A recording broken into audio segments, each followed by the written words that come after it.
Halo semua, apa kabar? Ini udah mau masuk Februari ya, mungkin kalau di Indonesia udah 1 Februari. Oke, saya mau to the point aja ya. Video kali ini tentang pengangkatan. Kalau bahasa Inggrisnya itu tentang rapture ya. Uh, ada beberapa orang, even orang Kristen, itu mereka ada yang tidak percaya akan pengangkatan atau tidak percaya akan rapture. Karena mereka bilang di Alkitab nggak ada istilah rapture atau pengangkatan. Tapi sebenarnya banyak loh di Alkitab itu dibilang atau dibahas tentang pengangkatan.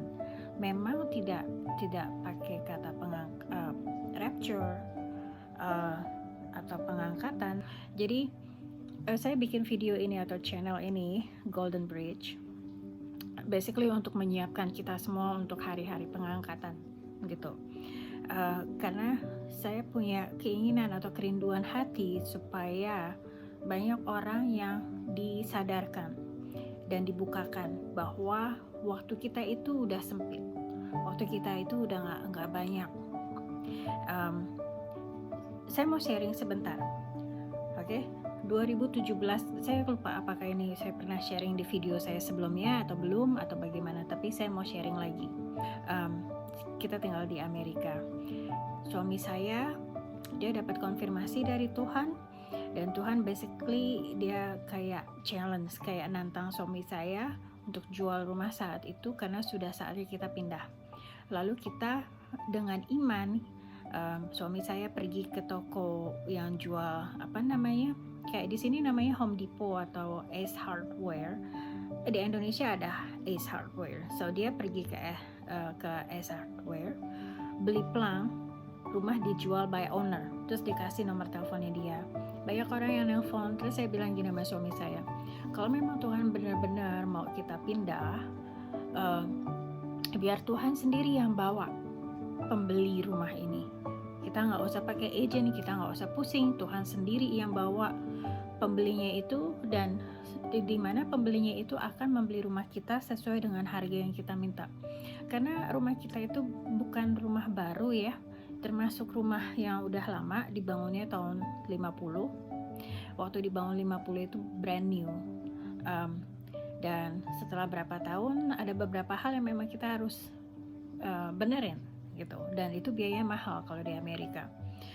Jadi saya bilang begitu, dan pembeli yang mau beli rumah sesuai harga yang kita minta, di mana mereka nggak akan nawar, dan akan membelinya sebagaimana kondisi rumah saat ini. 3 hari, terus kita berdoa, 3 hari kemudian Tuhan kirim orang yang benar-benar mau beli rumah itu sesuai harga yang kita minta. Jadi long story short, kita singkat ya, kita pindah, kita udah jual rumah, kita pindah ke Tennessee, terus seharusnya kita balik ke Indonesia untuk mulai tugas yang Tuhan berikan untuk kita. Tapi sebelum kita pergi ke Indonesia, kita tuh baru pindah. Itu suatu hari itu tiba-tiba saya merasa kayak jantung saya tuh duk itu cepat sekali, dan saya merasa kayak saya dikejar-kejar waktu. Saya nggak ngerti kenapa. Saya pikir kok ya Tuhan, kok aneh sekali ya, aneh sekali. Saya nggak pernah ngerasain ini, tapi tiba-tiba kok saya berasa kayak dikejar-kejar waktu, kayak waktu kita nggak banyak, kayak saya udah nggak punya waktu lagi. Terus saya mikir apa ada masalah sama keluarga saya di Indonesia, atau ada sesuatu hal yang akan terjadi, hal buruk atau apa. Saya nanya Tuhan kenapa saya merasa ini kok nggak enak sekali. Terus Tuhan setelah berapa jam itu ya, saya doa, saya nanya Tuhan cuma bilang gini, jam itu terus berdetik, dan waktu kita sempit, waktu tidak ada lagi, dan banyak orang yang tidak siap. Dan saat itu juga hati saya sudah mulai sedikit merasa tenang. Tapi saya nanya Tuhan, waktu kita tinggal sedikit, banyak orang yang gak siap, Tuhan maksudnya apa? Itu udah tahun 2017 loh. Terus saya merasa bahwa wow, kalau waktu kita sempit dan banyak orang yang gak siap, itu Tuhan, apa yang saya bisa lakukan untuk selamatin satu nyawa aja? Apa yang saya bisa lakukan? Saya akan melakukannya untuk Tuhan, untuk selamatin walaupun cuma satu nyawa. Itu yang saya minta ke Tuhan. Tapi ternyata Tuhan kasih kita tugas yang jauh lebih besar dari yang ada di pikiran saya. Dan Tuhan amazing banget. Sejak saat itu kita balik ke Indonesia dan kita balik lagi ke Amerika karena tugas kita yang di Indonesia saat itu kita sudah selesaikan dalam waktu sekitar dari 2017 sampai 2019. Itu 2019 selesai, terus kita nanya Tuhan mau apa sekarang untuk kita lakukan, dan Tuhan bilang suruh balik ke Amerika untuk sesaat. Jadi kita balik ke Amerika. Tapi terus kan ada coronavirus ya. Sejak saat itu tuh ada dalam keinginan hati saya untuk mulai bikin video, untuk sharing video. Tapi saya bilang gini, Tuhan, saya pengen bikin video yang memang bisa benar-benar untuk mengingatkan orang bahwa waktu kita itu udah gak banyak, bahwa kita harus persiapkan diri untuk kedatangan Tuhan Yesus kedua kali, bahwa kita harus siapkan diri dan siapkan banyak orang sebanyak mungkin untuk pengangkatan. Mungkin nggak semua gereja saya tahu nggak semua gereja yang menyiapkan jemaatnya untuk pengangkatan, dan nggak semua gereja yang terus berkhotbah atau mengingatkan jemaatnya untuk bertobat. Padahal bertobat itu salah satu syarat supaya kita bisa masuk dalam pengangkatan, yaitu bertobat. Kalau misalnya kita bilang, iya saya udah bertobat, saya udah diselamatkan berapa tahun yang lalu, sekarang kita nanya balik, dari sejak kita diselamatkan sampai saat ini, apakah ada hal-hal dalam hidup kita yang kita lakukan bertentangan dengan firman Tuhan? Jangan compare atau bandingkan diri kita dengan orang Kristen yang lain, tapi compare diri kita dengan Alkitab, dengan firman Tuhan. Kita mesti siapkan diri, kita tanya Tuhan Yesus, Allah Roh Kudus, saya mau hidup benar dalam Engkau. Saya mau supaya kalau pengangkatan terjadi saat ini, detik ini, saya tahu bahwa saya siap dalam pengangkatan dan saya akan masuk dalam pengangkatan. Atau karena sekarang zamannya COVID, banyak orang yang meninggal karena COVID. Jangankan karena COVID, kita bisa meninggal dengan banyak cara. Kecelakaan, angin puyuh, sekarang di Indonesia ada apa? Pesawat jatuh, tanah longsor, hujan, puting beliung, tsunami, ya kan? Terus ada lagi gempa bumi, Merapi meletus. Kita meninggal tuh bisa dengan berbagai macam cara, tidak hanya dengan COVID. Nah, pertanyaannya apakah kita siap? Seberapa kita siap kalau kita meninggal saat ini, detik ini, atau bila tiba-tiba ada pengangkatan terjadi, apakah kita siap? Itu pertanyaannya. Dan kita harus tanya Tuhan, apakah ada dalam hati saya yang masih bertentangan dengan firman Tuhan? Apakah ada dalam pikiran saya, hati saya, perkataan saya, bagaimana saya hidup, ya, kelakuan saya yang masih bertentangan dengan firman Tuhan? Apakah saya melakukan firman Tuhan semuanya, atau saya ada apa Tuhan dalam hati saya? Firman Tuhan bilang Allah Roh Kudus yang Tuhan itu menyelidiki hati dan pikiran kita. Tuhan menyelidiki pikiran dan hati kita. Dia peduli dengan kondisi hati kita, karena apa yang keluar dari hati kita, keluar entah itu dari mulut atau cara kita memperlakukan orang lain, cara kita merespon masalah, itu semuanya datang dari hati. Baik buruknya, semuanya datang dari hati. Makanya kita tuh harus tanya Tuhan, ada gak sesuatu hal yang salah dalam hati saya? Kalau kamu pernah disakitin orang, kamu bilang sama Tuhan, apakah saya benar-benar sudah mengampuni orang tersebut? Jangan sampai kita hanya mengampuni, bilang ya Tuhan saya mengampuni, tapi cuma di bibir, Tapi pengampunan tidak dalam hati, tidak dari hati, itu ada bedanya loh, beda sekali. Kalau kita cuma bilang, dia Tuhan saya mengampuni dia, saya mengampuni, tapi pada saat Tuhan, misalnya kamu bicara sama seseorang, ingat orang itu mention namanya, terus kamu masih kesel, oh iya orang itu tuh begini begini begini begini, atau mungkin kamu nggak ngomong, cuman dalam hati kamu gitu kayak marah, masih kesel, itu tandanya kamu belum benar-benar mengampuni. Kalau kamu masih merasa sedih dalam hati, Tuhan saya sedih, wah mungkin sedih sedikit nggak masalah. Tapi kalau sedih itu berlarut-larut, itu tandanya kamu belum ada pelepasan untuk mengampuni orang tersebut, karena kamu belum sembuh. Kalau kamu udah benar-benar mengampuni, kamu udah sembuh, kamu gak akan merasa marah, kamu gak akan merasa sedih, mungkin sedih sedikit tapi tidak berlarut-larut.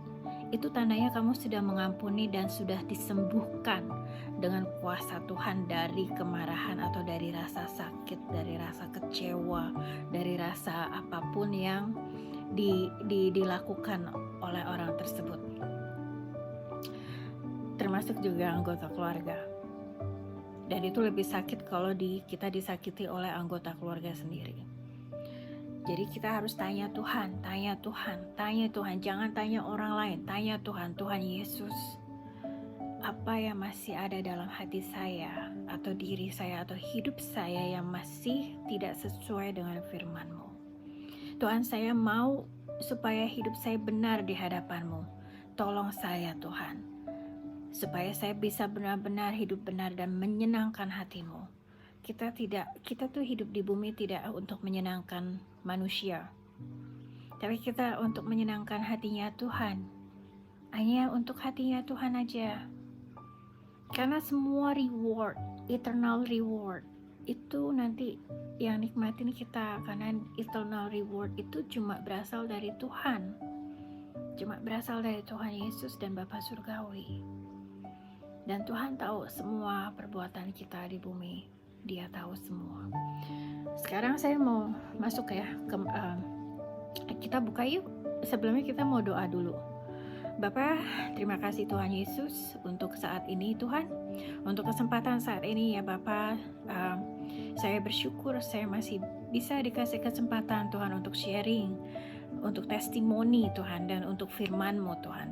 Bapa, kiranya Engkau memberkati setiap orang yang menonton channel saya, yang menonton video ini Tuhan, dan kiranya Engkau memberikan pengertian yang berasal dari Roh-Mu Tuhan, yang berasal dari Engkau, dan supaya mereka semua bisa mengerti sebagaimana Engkau mau mereka mengerti, dan pengertian yang berasal hanya daripada-Mu ya Bapa.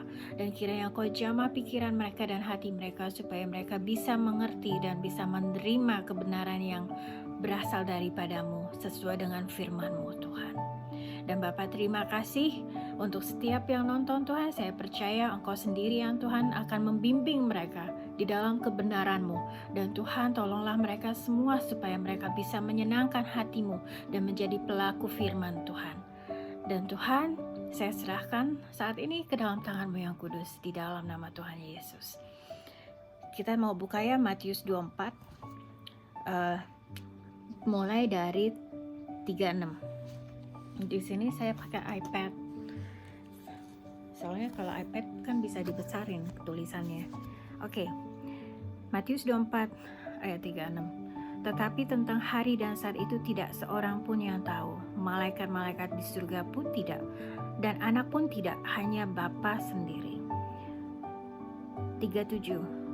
Nih, jadi kalau kamu baca di Alkitab kamu ya, di situ ada tulisannya nasihat supaya berjaga-jaga.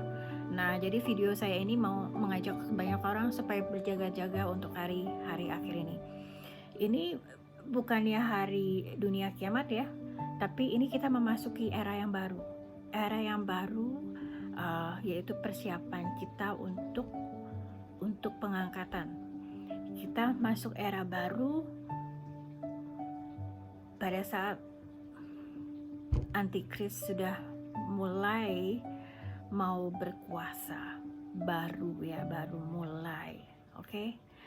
Jadi ini bukan benar-benar kiamat, karena itu masih panjang. Nah, Jadi saya mau ini untuk kita berjaga-jaga dulu. Jadi Matius 24, sekarang yang 37. Sebab sebagaimana halnya pada zaman Nuh, demikian pula halnya kelak pada kedatangan anak manusia, yaitu Tuhan Yesus ya. Sebab sebagaimana mereka pada zaman sebelum air bah itu makan dan minum, kawin dan mengawinkan, sampai kepada hari Nuh masuk ke dalam bahtera. Dan mereka tidak tahu akan sesuatu sebelum air bah itu datang dan melenyapkan mereka semua. Demikian pula lah halnya kelak pada kedatangan anak manusia. Pada waktu itu kalau ada 2 orang di ladang, yang seorang akan dibawa dan yang lain akan ditinggalkan. Kalau ada 2 orang perempuan sedang memutar batu kilangan, yang seorang akan dibawa dan yang lain akan ditinggalkan. Karena itu berjaga-jagalah, sebab kamu tidak tahu pada hari mana Tuhanmu datang.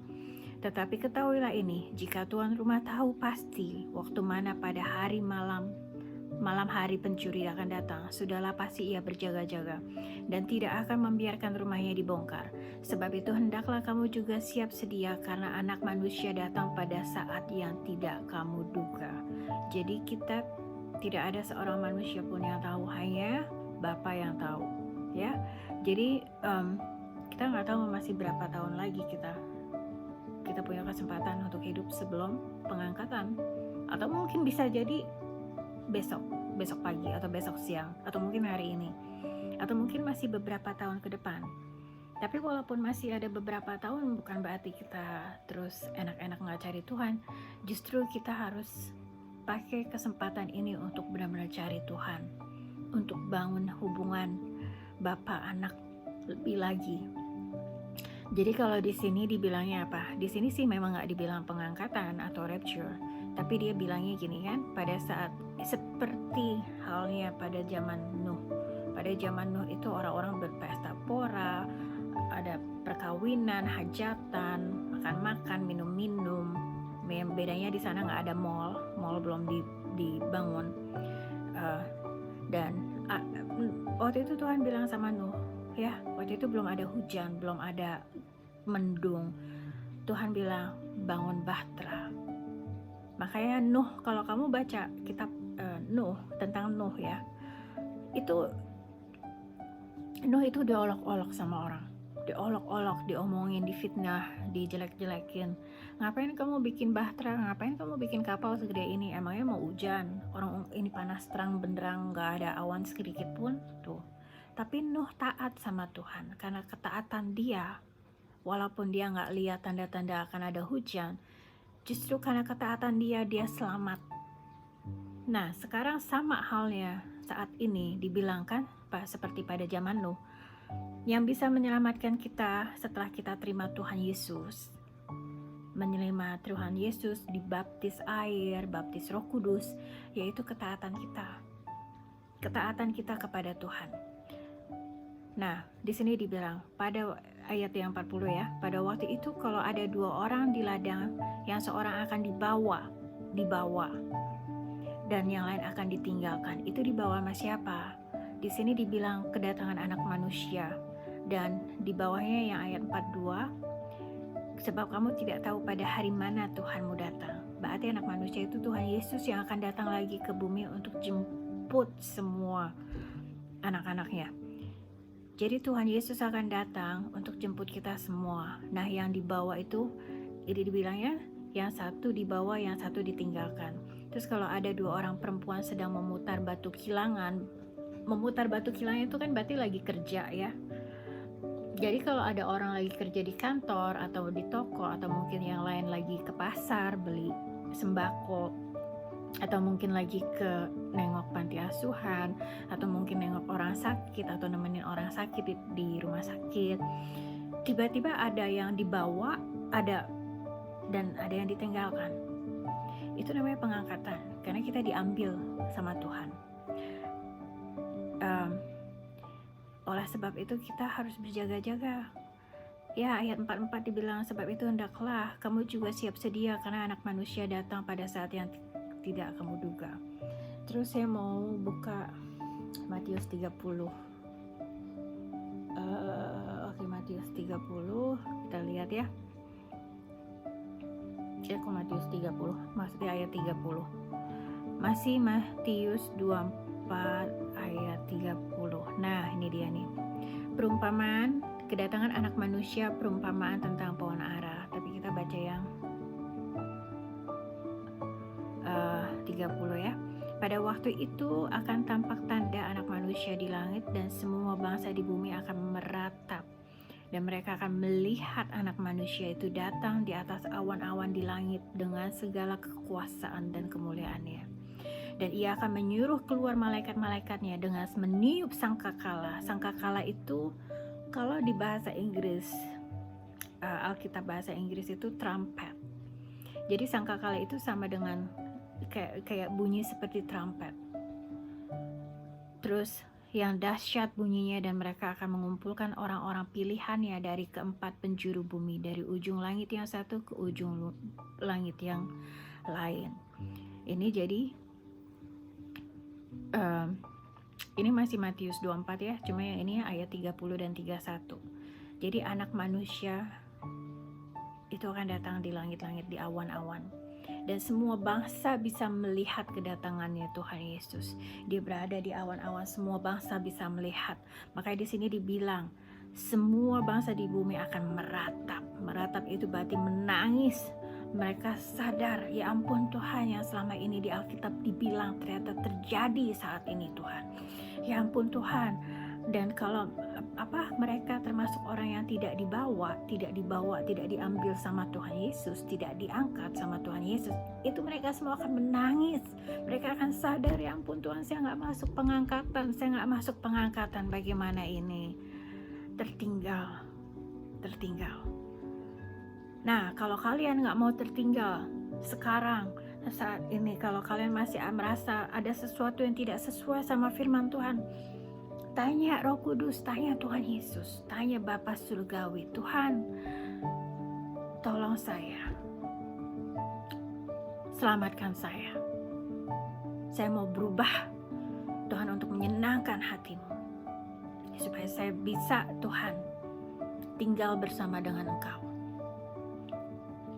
Nih, terus Tuhan akan dia akan datang di atas awan-awan di langit dengan segala kekuasaan dan kemuliaannya. Semua orang, seluruh bangsa akan melihat kekuasaan Tuhan Yesus dan kemuliaannya.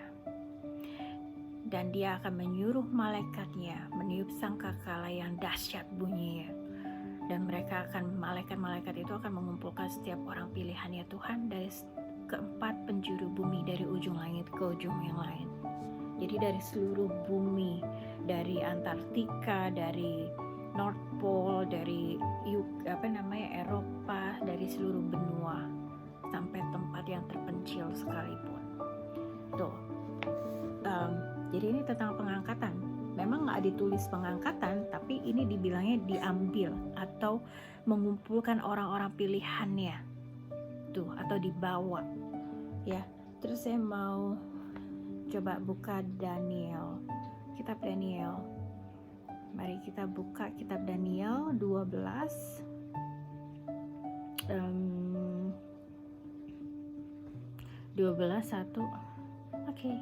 1 sampai 12. Pada waktu itu juga akan muncul Mikael, pemimpin besar itu, yang akan mendampingi anak-anak bangsamu, dan akan ada suatu waktu kesesakan yang besar seperti yang belum pernah terjadi sejak ada bangsa-bangsa sampai pada saat itu. Tetapi pada waktu itu bangsamu akan terluput, yakni barang siapa yang didapati namanya tertulis dalam kitab itu. Dan banyak dari antara orang-orang yang telah tidur di dalam debu tanah akan bangun, sebagian untuk mendapat hidup yang kekal, sebagian untuk mengalami kehinaan dan kengerian yang kekal. Dan orang-orang bijaksana akan bercahaya seperti cahaya cakrawala, dan yang telah menuntun banyak orang kepada kebenaran seperti bintang-bintang tetap untuk selama-lamanya. Tuh. Jadi di sini dibilang Mikael. Siapa Mikael? Mikael itu salah satu archangel. Dia pimpinan bala tentara Allah. Dia pemimpin. Dia kayak kalau tingkat tertinggi dari militer itu Mikael. Jadi kalau pemimpin perangnya Tuhan, pemimpin tentara perangnya Tuhan, tentara malaikat perangnya Tuhan yang diutus, itu tandanya ya, kita di sini dibilang akan ada suatu kesesakan yang besar seperti yang belum pernah terjadi sejak ada bangsa-bangsa sampai pada saat itu. Kesesakan berarti kita dalam masalah, dalam trouble, dalam kesesakan tuh kita ada himpitan, ada intimidasi, ada kita harus lari, mungkin kita harus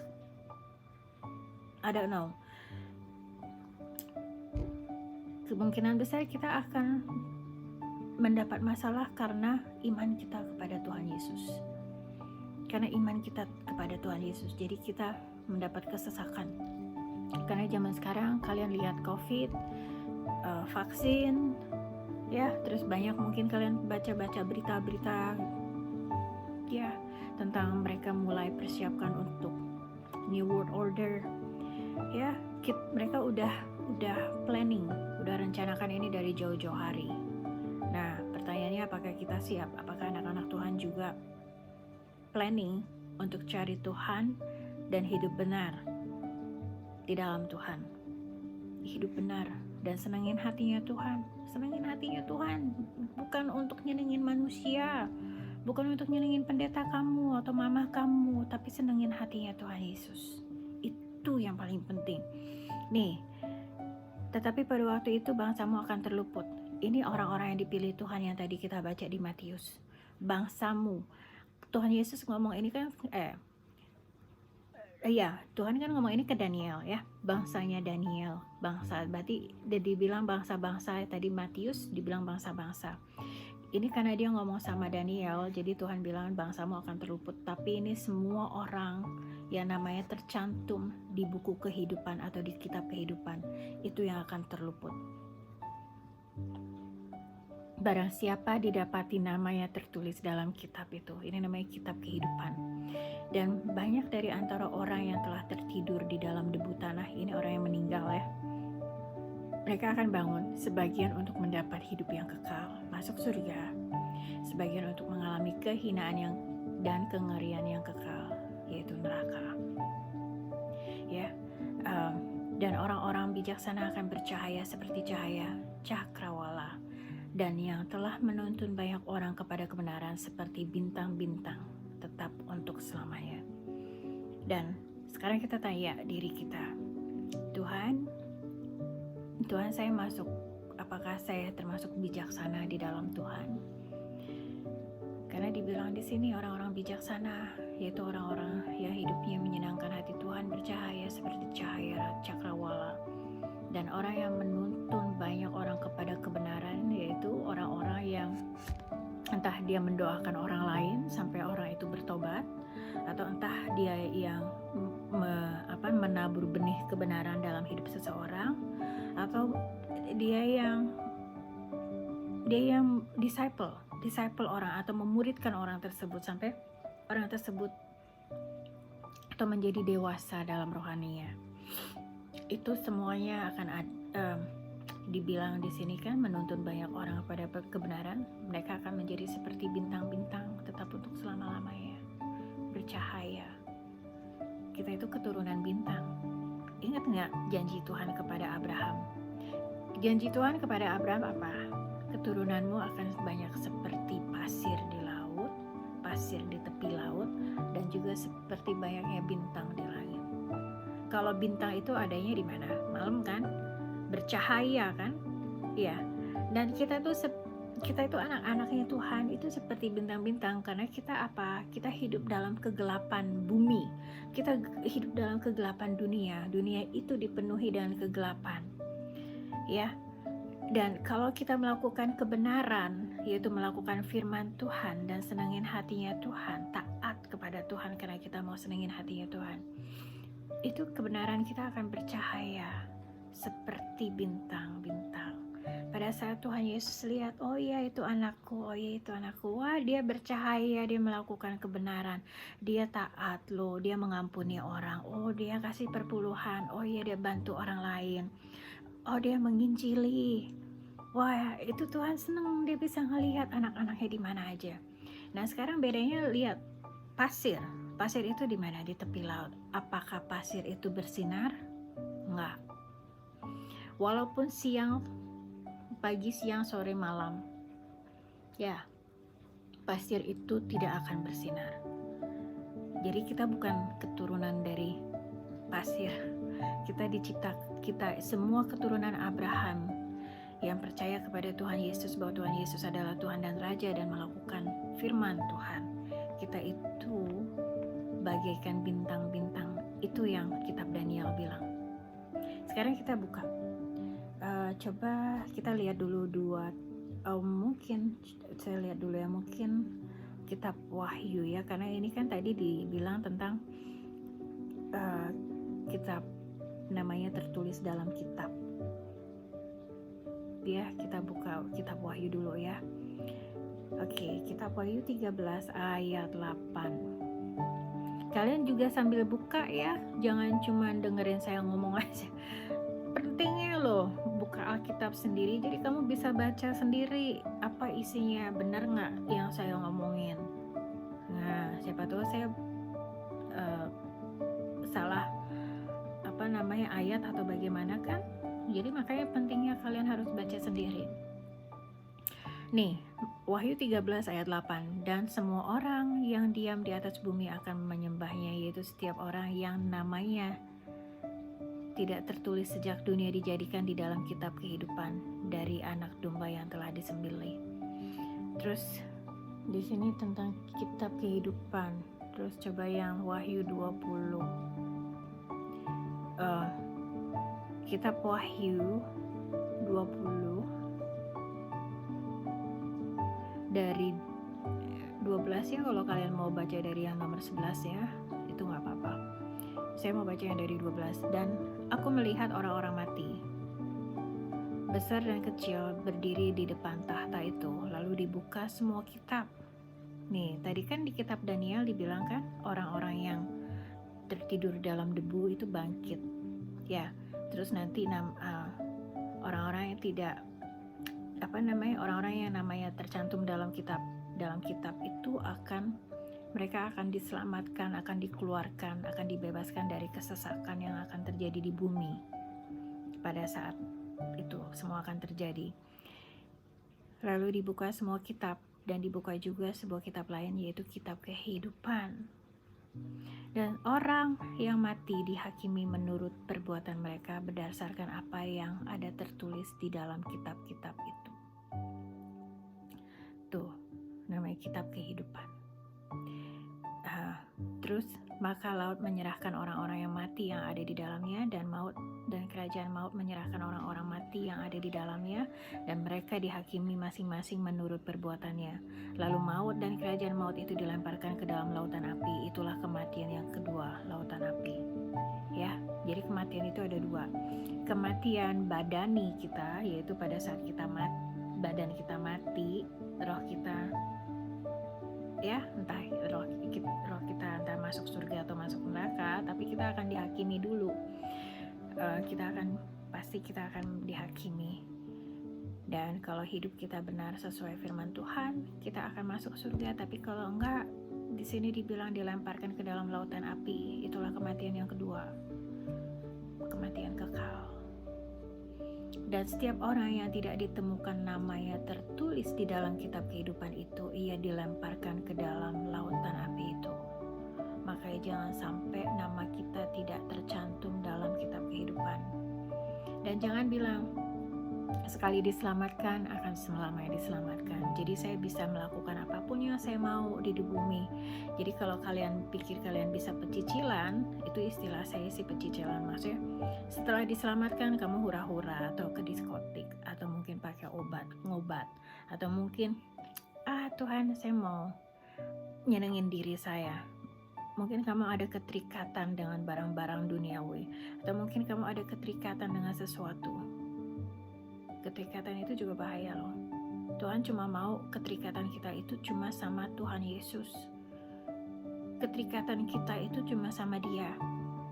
Hati kita terikat, melekat, kayak nempel, kayak pakai aibon tuh kalau mau dilepas tuh udah susah, udah gak bisa. Tuhan tuh mau hati kita melekat dan terikatnya sama Tuhan Yesus, sama Roh Kudus, sama Bapa Surgawi. Kan dibilang di Alkitab juga, kita harus memikirkan hal-hal yang di atas, hal-hal tentang kerajaan surga, hal-hal yang kekal, bukan hanya hal-hal duniawi. Mikirin harta, mikirin aduh saya nanti gak bisa beli baju, Tuhan bagaimana nanti gak bisa jalan-jalan lagi ke luar negeri, atau gak bisa melakukan traveling lagi. Jangan, mikirinnya udah ke surga. Tuhan, saya mau nama saya tercantum di kitab kehidupan. Saya mau supaya saya bisa masuk ke pengangkatan. Saya gak mau ketinggalan Tuhan. Tuhan, kalau saya harus bertobat saat ini, saya akan bertobat. Tuhan Yesus tolong saya. Tuh. Ini Wahyu 20 ya. Wahyu 20 tadi kita baca yang 12 sampai 15. Tapi kalau kalian mau baca dari yang 11-nya juga gak apa-apa. Atau mau baca seluruh bukunya, itu jauh lebih bagus. Terus sekarang coba kita lihat 2 Tesalonika. 2 Tesalonika ayatnya 2, 1 sampai 4. Nah, ini tentang antikris ya, kedurhakaan sebelum kedatangan Tuhan. Oke. Tentang kedatangan Tuhan kita, Yesus Kristus, dan terhimpunnya kita dengan Dia, kami minta kepadamu saudara-saudara, supaya kamu jangan lekas bingung dan gelisah, baik oleh ilham roh maupun oleh pemberitaan atau surat yang dikatakan dari kami, seolah-olah hari Tuhan telah tiba. Janganlah kamu memberi dirimu disesatkan orang dengan cara yang bagaimanapun juga, sebab sebelum hari itu haruslah datang dahulu murtad, dan haruslah dinyatakan dahulu manusia durhaka yang harus binasa. Nih, jadi ingat gak tadi yang di kitab Daniel dibilang akan ada kesesakan di dunia, kesesakan di bumi, di seluruh bumi, di seluruh bangsa-bangsa. Ya, ini sebelum di sini dibilangnya nih 2 Tesalonika 2 ayat 3. Sebab sebelum hari itu haruslah datang dahulu murtad, dan haruslah dinyatakan dahulu manusia durhaka yang harus binasa. Tuh. Terus, yaitu lawan yang meninggikan diri di atas segala yang disebut atau yang disembah sebagai Allah. Bahkan ia duduk di bait Allah dan mau menyatakan diri sebagai Allah.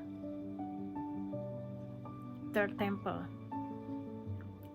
Temple di Israel, kalau kamu pernah dengar ya, pada hari akhir akan dibangun Third Temple di Israel, atau bait Allah yang ketiga. Itu dalam proses. Jadi waktu kita memang sudah sempit. Masih ada waktu, saya nggak tahu kapan ya. Ya, cuman yang saya tahu, Tuhan waktu itu ingetin, waktu itu sudah sempit. Ya, kita harus siap-siap setiap saat. Dan kalaupun kita masih ada 10-15 tahun atau mungkin, kita tetap selama itu kita harus nempel sama Tuhan, cari Tuhan. Jangan mikirin hal duniawi, mikirnya Tuhan Yesus, apakah nama saya tercantum di buku kitab kehidupan. Kalau nama kamu udah tercantum, pertahankan hubungan kamu, relationship kamu sama Tuhan Yesus. Aduh, ini udah 40 menit. Ya udah, saya cepat-cepat aja ya. Sampai mana tadi? Nah, terus ini nih. Dan sekarang kamu tahu apa yang menahan dia, sehingga ia baru akan menyatakan diri pada waktu yang telah ditentukan baginya. Karena secara rahasia kedurhakaan telah mulai bekerja, tapi sekarang masih ada yang menahan. Kalau yang menahannya itu telah disingkirkan, pada waktu itulah si pendurhaka baru akan menyatakan dirinya, tetapi Tuhan Yesus akan membunuhnya dengan nafas mulutnya, dan akan memusnahkannya kalau ia datang kembali. Ya, oke. Nih, terus kalau kamu mau baca semuanya, please baca semuanya 2 Tesalonika 2, oke? Saya cuma baca sebagian aja, tapi kamu punya Alkitab, buka baca semuanya. doa minta, Tuhan Yesus, saya mau baca ini, tolong dong kasih saya pengertian yang hanya berasal dari Roh-Mu. Oke?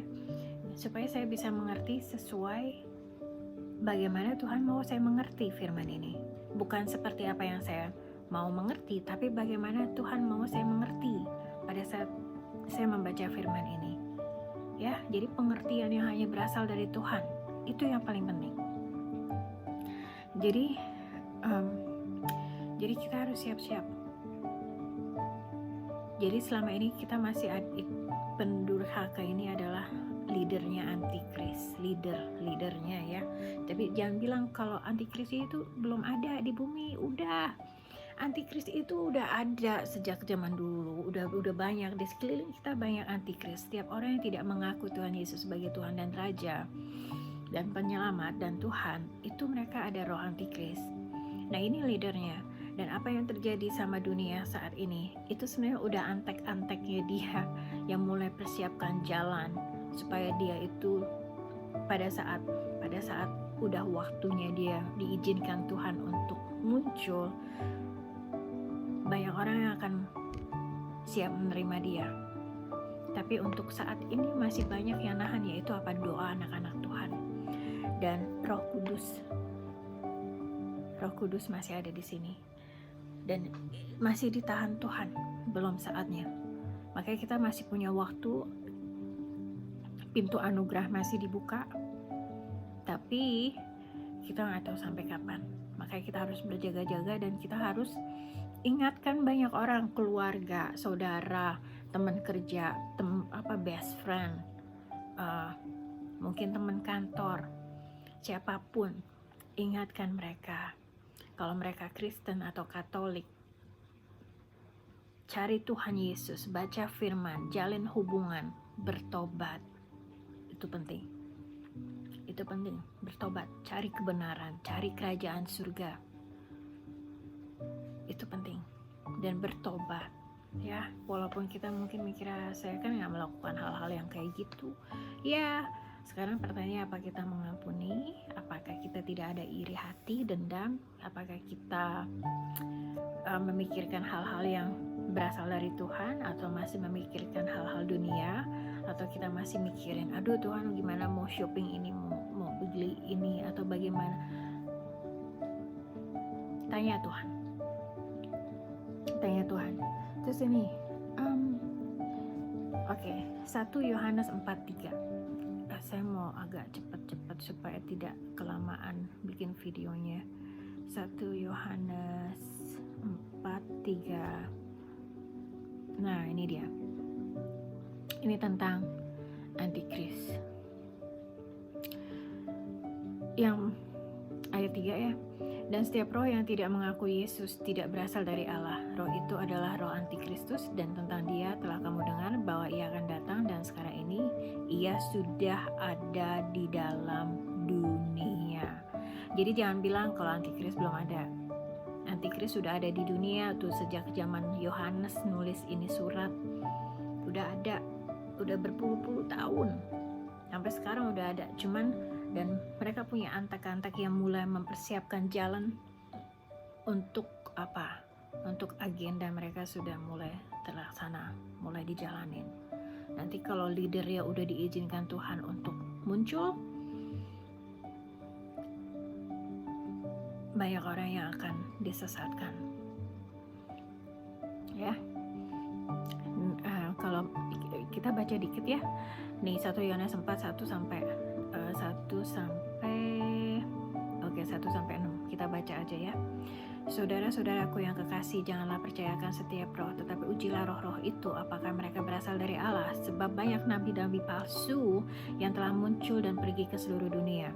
Demikianlah kita mengenal roh Allah. Setiap roh yang mengaku bahwa Yesus Kristus telah datang sebagai manusia berasal dari Allah. Dan setiap roh yang tidak mengaku Yesus tidak berasal dari Allah. Roh itu adalah roh antikristus, dan tentang dia telah kamu dengar bahwa ia akan datang, dan sekarang ini ia sudah ada di dalam dunia. Kamu berasal dari Allah, anak-anakku, dan kamu telah mengalahkan nabi-nabi palsu itu, sebab roh yang ada di dalam kamu di dalam kita lebih besar daripada roh yang ada di dalam dunia. Mereka berasal dari dunia, sebab itu mereka berbicara tentang hal-hal duniawi.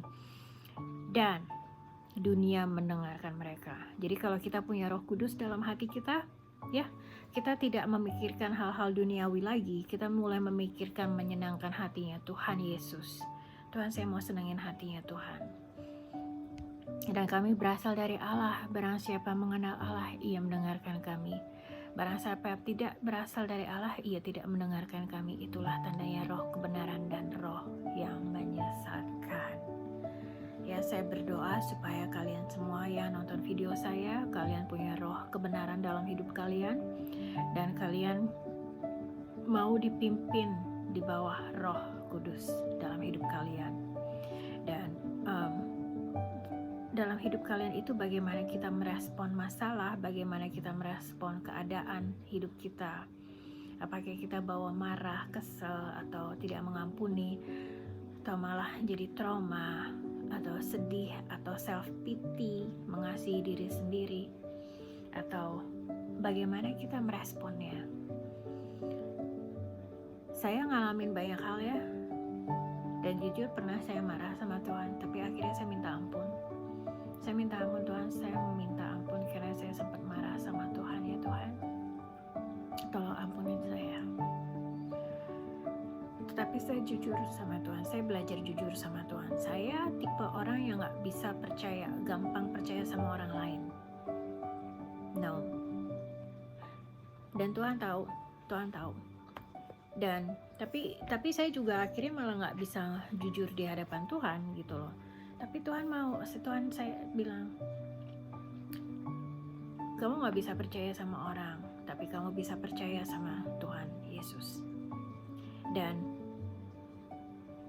Tuhan mau supaya kita belajar jujur di hadapan Tuhan. Ngomong apa adanya. Tuhan, saya ngalamin ini Tuhan. Teman saya begini. Tuhan, saya minta ampun karena saya kesal.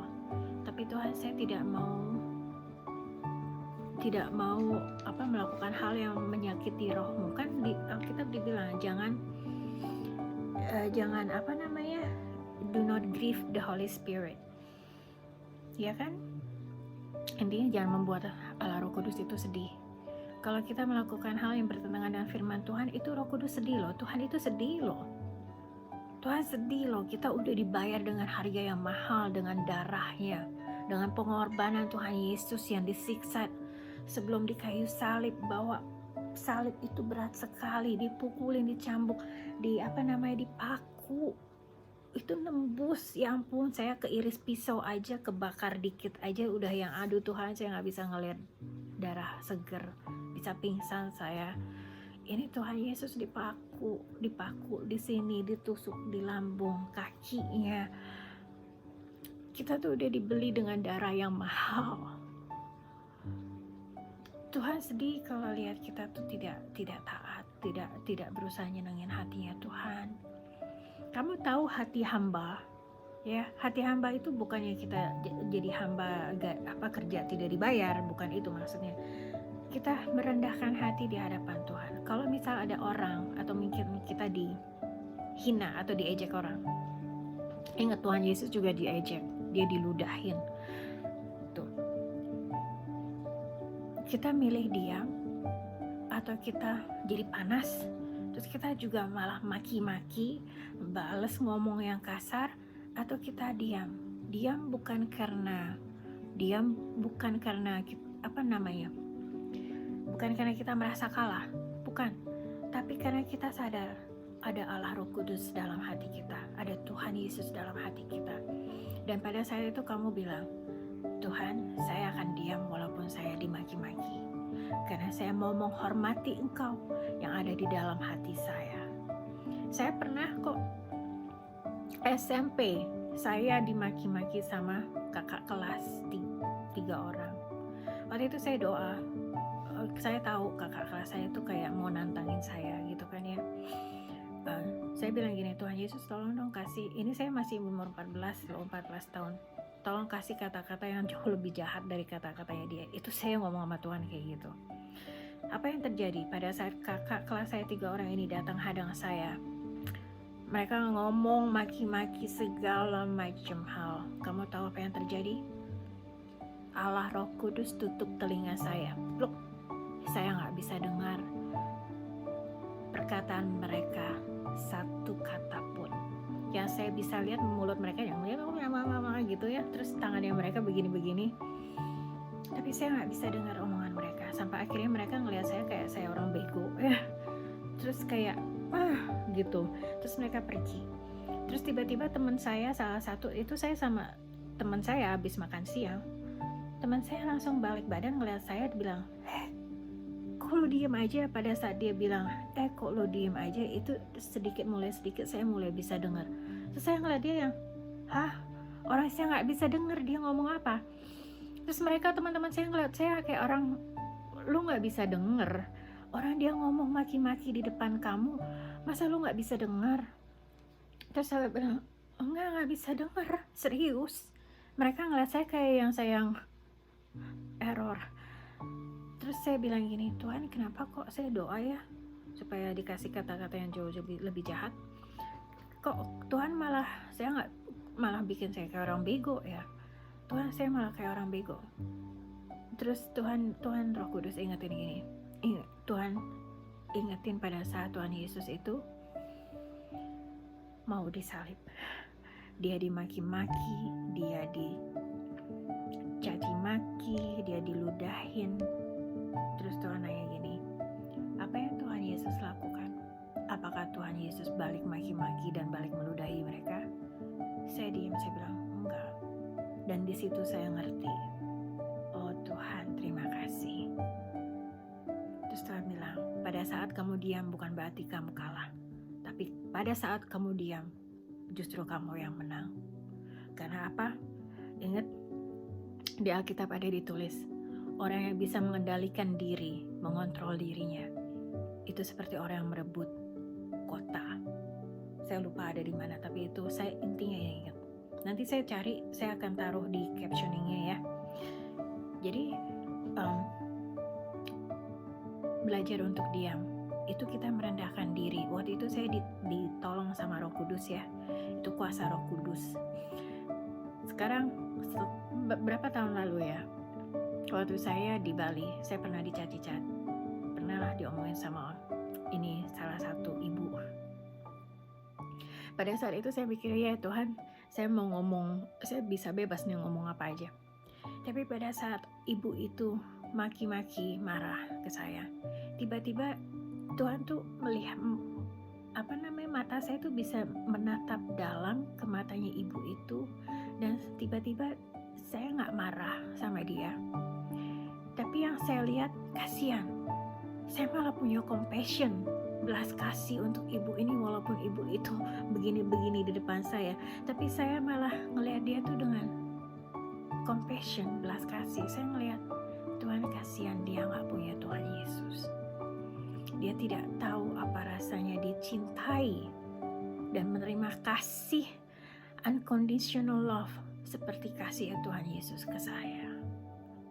Dan saya feel sorry for her ya, karena dia menolak kasihnya Tuhan Yesus.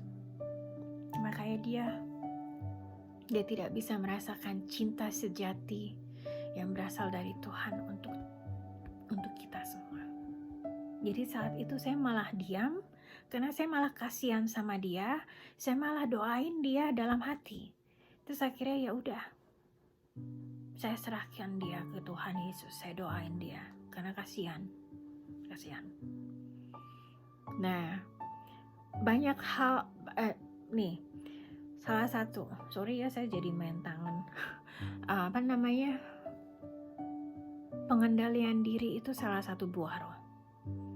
Dan itu salah satu yang buat saya nggak gampang ya, mengendalikan diri. Mengendalikan diri juga termasuk mengendalikan emosi dan mengendalikan apa pikiran kita, apa yang kita mau ucapkan, mengendalikan diri dari nonton apa yang nggak benar, yang bukan berasal dari Tuhan, atau mengontrol diri untuk nggak ikutan gosipin orang, atau mengontrol diri untuk hal-hal yang tidak sesuai dengan firman Tuhan. Itu tidak mudah, terutama mengontrol diri pada saat kita kesal sama orang.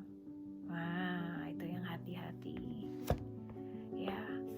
nanti next video saya mau cerita tentang Hana ibunya Samuel. Itu baca di kitab Samuel. Hannah is amazing woman, tapi saat ini saya cuma mau bahas tentang pengangkatan. Oke? Oh ya, dan juga cari Tuhan. Hanya Tuhan Yesus yang bisa lindungin kita dan berkatin kita dan menyediakan untuk kita. Cari Tuhan Yesus.